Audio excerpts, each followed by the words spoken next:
لا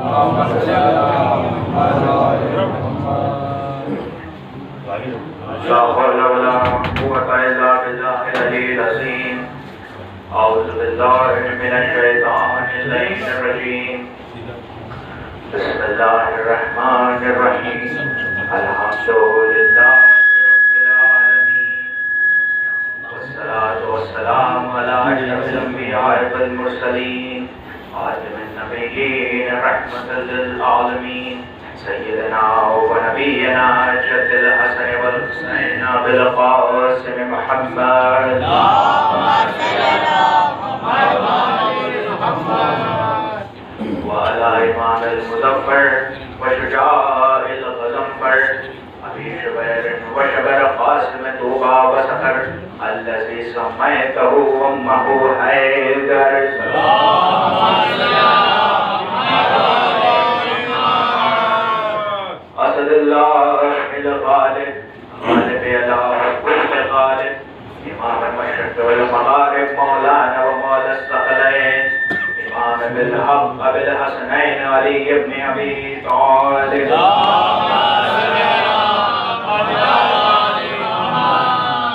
وعلى اهل البيت الطيبين الطاهرين المعصومين المظلومين، لعنة الله على غاصب حقوقهم ومن فضائلهم ومصائبهم وغدرتهم أجمعين. أما بعد، فقد قال الله سبحانه وتعالى في كتاب المجيد: بسم الله الرحمن الرحيم. أطيعوا الله وأطيعوا الرسول وأولي الأمر منكم. صلوات. اللهم صل على محمد وآل محمد. عزیزان ایمان، قرآن میں ارشاد خداوندی ہو رہا ہے کہ اطاعت کرو اللہ کی اور اس کے رسول کی اور اولی الامر کی جو تم میں سے ہے.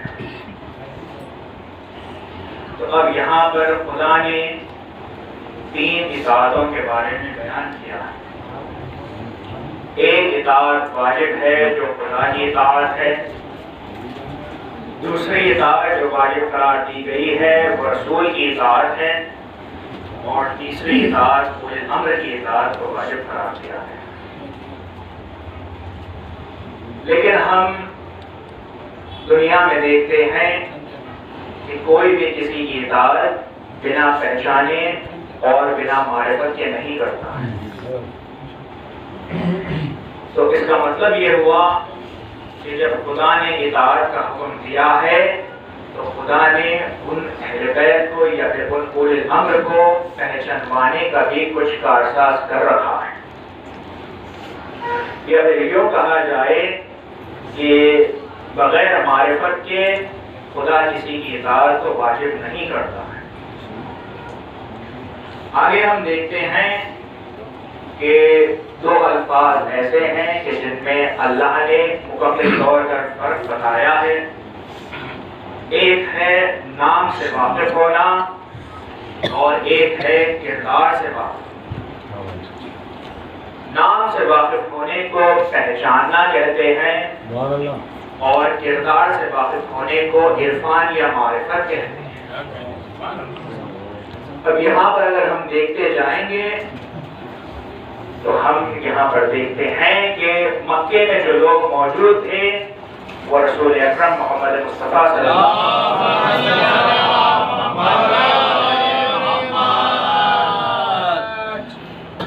تو یہاں پر ہم دیکھتے ہیں کہ جب رسول اللہ نے ابھی تبلیغ اسلام شروع نہیں کیا تھا تو کافی لوگ رسول اکرم کو پہچانتے، نام سے واقف تھے اور ان کی آل سے اور ان کے آبا و اجداد سے واقف تھے. لیکن جب سے تبلیغ اسلام شروع کیا گیا تھا تو رسول اللہ کی معرفت کرنے والے بس چند ہی نظر آئے. یا پھر یوں کہا جائے کہ رسول اللہ کو پہچاننے والے بہت سے موجود تھے لیکن رسول اللہ پر معرفت کے ساتھ ایمان لانے والے بہت ہی کم نظر آئے. تو اب یہاں بات آ گئی ہے معرفت اور پہچاننے کی. تو اللہ کو پہچاننے کے لیے دو اشخاص کا ہونا ضروری ہے، یا پھر اللہ کی معرفت کروانے کے لیے رسول اور اولی الامر کا ہونا ضروری ہے؟ اور رسول کی معرفت کروانے کے لیے اللہ اپنا کام کرے گا اور اولی الامر بھی رسول کی معرفت کروائیں گے۔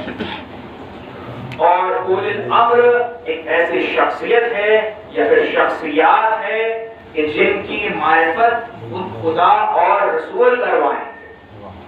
تو اب یہاں پر ہم دیکھتے ہیں کہ رسول نے اللہ کی معرفت کس طرح کروائی ہے کہ رسول اللہ نے اللہ کے بارے میں بیان کیا ہے کہ خدا ایک نور ہے کہ جسے نہ کوئی دیکھ سکتا ہے اور نہ وہ کہیں پر قید ہو سکتا ہے، کہ خدا لامحدود ہے اور لا شریک ہے، احد و صمد ہے، کہ اس کے بعد نہ کوئی دوسرا ہوگا نہ اس سے پہلے کوئی موجود تھا، اور یہ بھی کہا کہ نہ اس سے کوئی پیدا ہو سکتا ہے نہ وہ کسی اور سے پیدا ہوا ہے، اور یہ بھی کہا کہ نہ اس کے کوئی برابر ہو سکتا ہے۔ تو اب یہاں پر رسول اللہ نے اللہ کی پہچان اور خدا کی معرفت کروائی۔ تو اب یہاں پر خدا جانتا ہے کہ کفار قریش اور کفار مکہ رسول کو پہچانتے ضرور ہے لیکن رسول کی معرفت کروانا ضروری ہے۔ اب یہاں پر اللہ نے رسول کی معرفت کس طرح کروائی ہے کہ رسول کے حق میں معجزات عطا کر دیے کہ میرا حبیب چاند کو 2 ٹکڑے کر دے سکتا ہے، اس کو معرفت کر لو، کہ میرا حبیب سورج کو واپس غروب سے پلٹا سکتا ہے، اس کی معرفت کر لو۔ اب یہاں پر ایک کے بعد ایک معجزے اللہ عطا کرتا جا رہا ہے۔ تو ہم نے آغاز میں بات کی تھی کہ رسول کی معرفت کروانے کے لیے خدا بھی موجود ہوتا ہے اور اولی الامر بھی معرفت کرواتا ہے۔ تو ہم نے اب تک دیکھا کہ خدا نے معرفت معجزات کے ذریعے کروائی ہے، اور اولی الامر نے 13 برس کے سن میں دعوت ذوالشیرہ میں کھڑے ہو کر معرفت کروائی ہے کہ اشہد ان لا الہ الا اللہ و اشہد ان محمد رسول اللہ۔ علی نے 13 برس کے سن میں کفار مکہ کے سامنے تنہا کھڑے ہو کر کہا تھا کہ اے رسول اللہ، میں گواہی دیتا ہوں کہ اللہ ایک ہے اور بے شک آپ اس اللہ کے رسول ہیں۔ صلوات اللہ محمد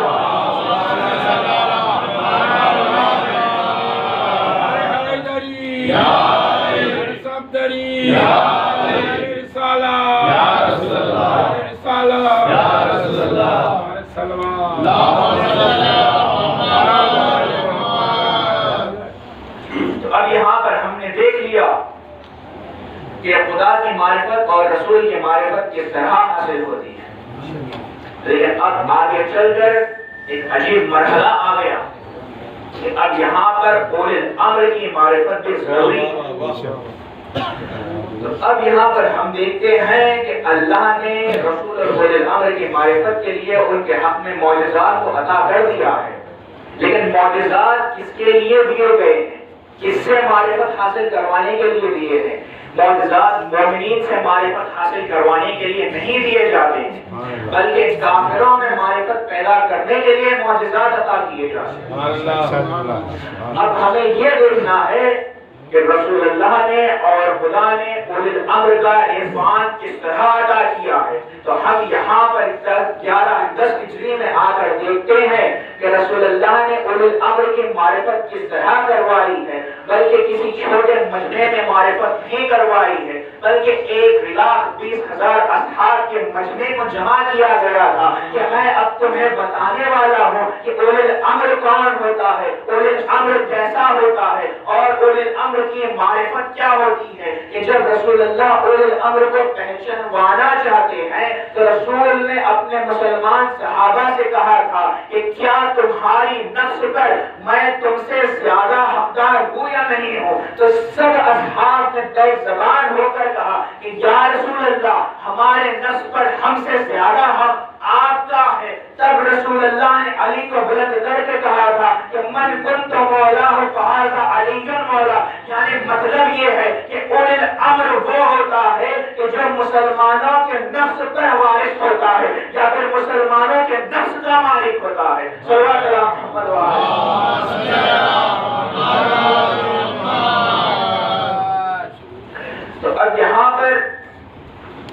اللہ نے بتا دیا کہ اطاعت کرنا ہے، اولی الامر کی بھی اطاعت کرنا ہے۔ تو ہم دیکھتے ہیں کہ خدا تو ایک موجود ہے اور رسولوں کا سلسلہ بھی خاتم الانبیاء کے ساتھ ختم ہو چکا ہے، اور آگے ہم نے دیکھا کہ رسول اللہ نے ایک اولی الامر کا عرفان عطا کر دیا ہے، ایک اولی الامر کی معرفت کو عطا کر دیا ہے۔ یہ تو نمایاں طور پر سب لوگوں کے سامنے بیان کیا گیا ہے، لیکن خدا قرآن میں فرماتا ہے کہ زمین پر ہر وقت حجت خدا کا موجود رہنا ضروری ہے۔ اگر ایک لمحے کے لیے بھی زمین سے حجت خدا کو ہٹا لیا جائے گا تو یہ زمین اپنے آپ کو نگل لے گی۔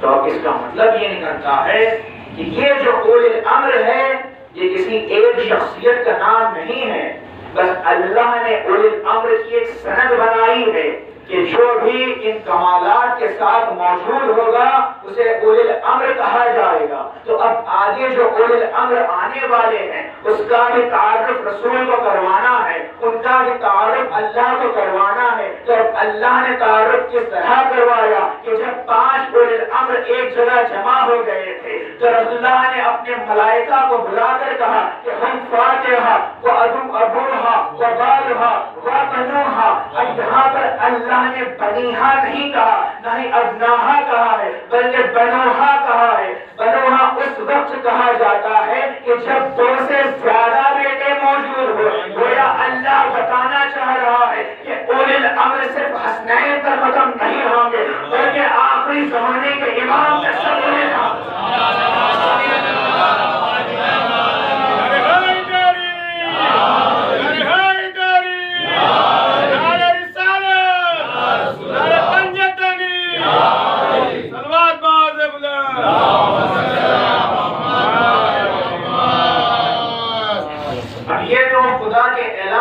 کا انداز ہے کہ اولی الامر کیا ہوتا ہے۔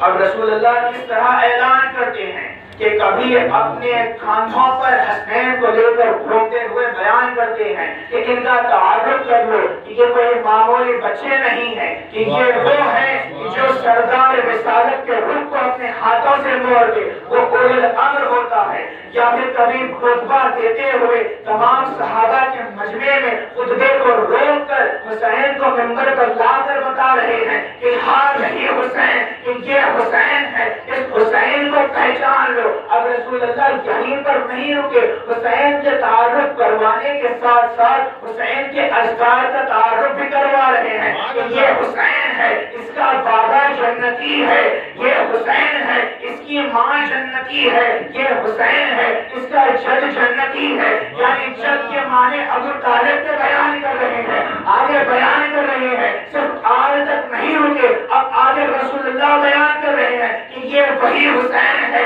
کہ جس کا چاہنے والا بھی جنتی ہے، اور یہ حسین وہی ہے کہ جس کے چاہنے والے سے محبت کرنے والا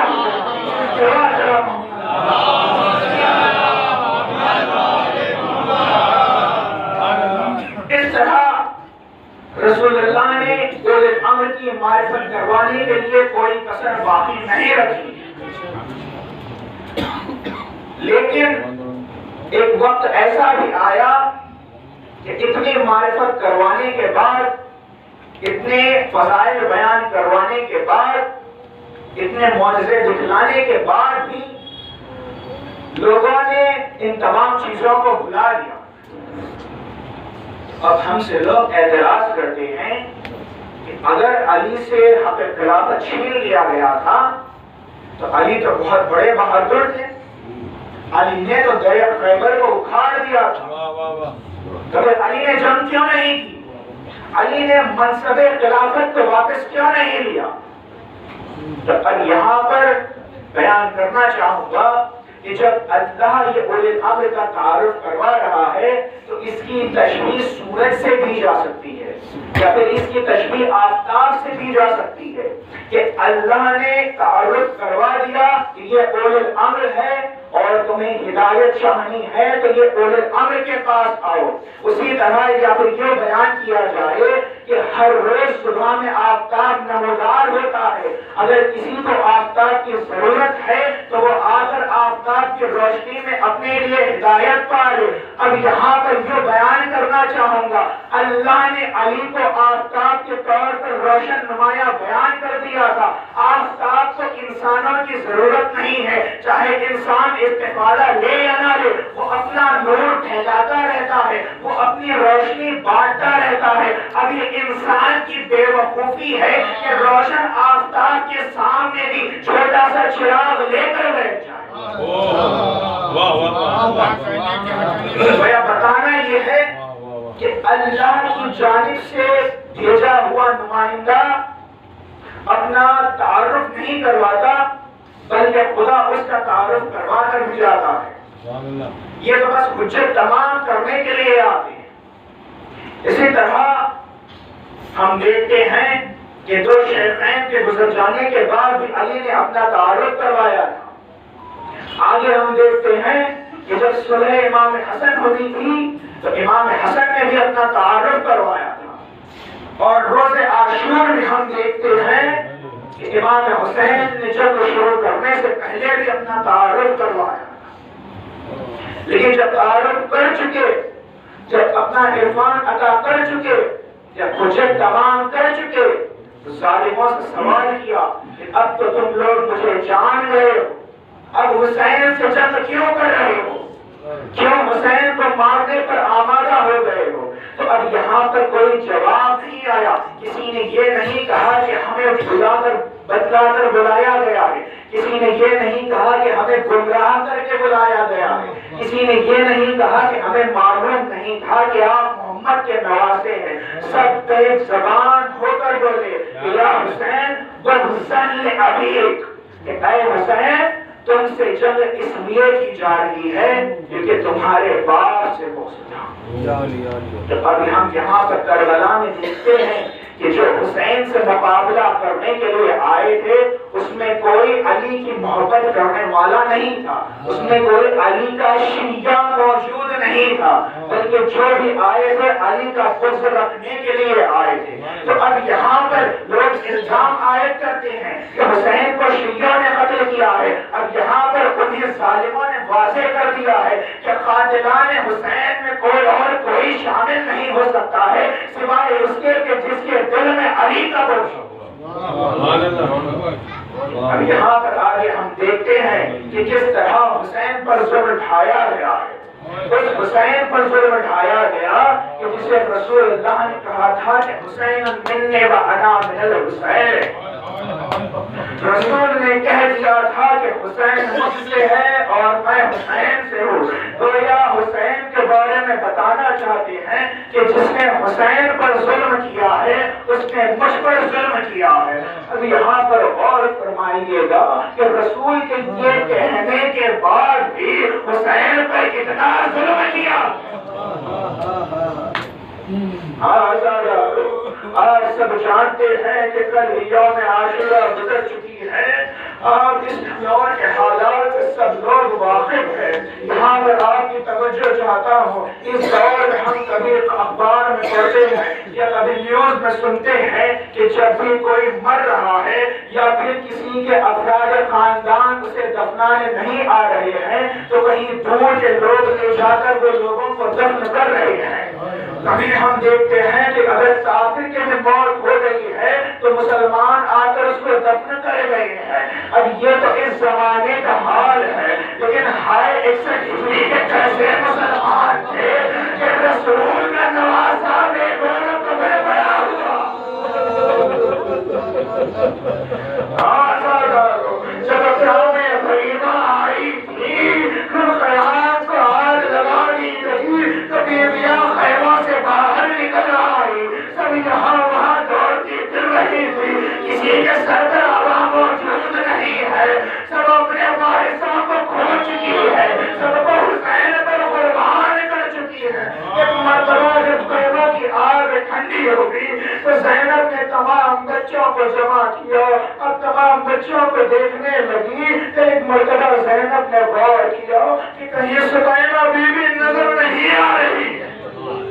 زینب پریشان ہو گئی کہ کچھ دیر پہلے بھی بھائی نے وصیت کی تھی کہ سکینہ کا خیال رکھنا، پتہ نہیں سکینہ کہاں پر چلی گئی ہو۔ زینب اٹھی، زینب فرات کی جانب گئی، عباس کے ٹکڑے ٹکڑے لاشاں نظر آیا، کہنے لگی عباس کیا سکینہ تمہارے پاس موجود ہے؟ اب زینب وہاں سے اٹھی، نشیب کی طرف آئی، آواز دینے لگی سکینہ کہاں پر ہو؟ لاشے پہ سر سے آواز آئی، اے بہن زینب یہاں پر آؤ۔